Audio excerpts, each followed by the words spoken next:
राज्यातील औष्णिक विद्युत प्रकल्पातून निघणारी निशुल्क राख उपलब्ध करून देण्याचे शासनाचे स्पष्ट धोरण आहे।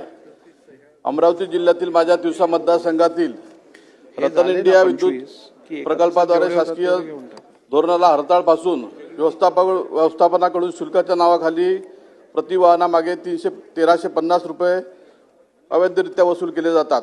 एकीकडे सरकारी प्रकल्पासाठी शासनातर्फे राखेच्या वापराला प्रोत्साहन दिले जाते आणि अशा हैसियतच या वाहनांकडून 1350 रुपये घेऊन फक्त 350 रुपयाची पावती दिली जाते। या औष्णिक औचित्याच्या मुद्द्याच्या अनुषंगाने यामध्ये राखेचे व्यवस्थापन करणारी कंपनी SS कन्स्ट्रक्शन व रतन इंडियाचे वरिष्ठ अधिकारी संगनमताने काळाबाजार करीत आहे। या सर्व याच्यावर कारवाई होणे आवश्यक आहे।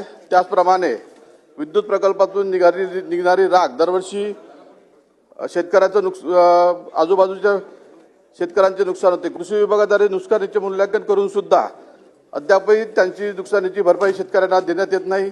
ही तातडीने देण्याचे निर्देश आपल्या माध्यमातून करीत आहे।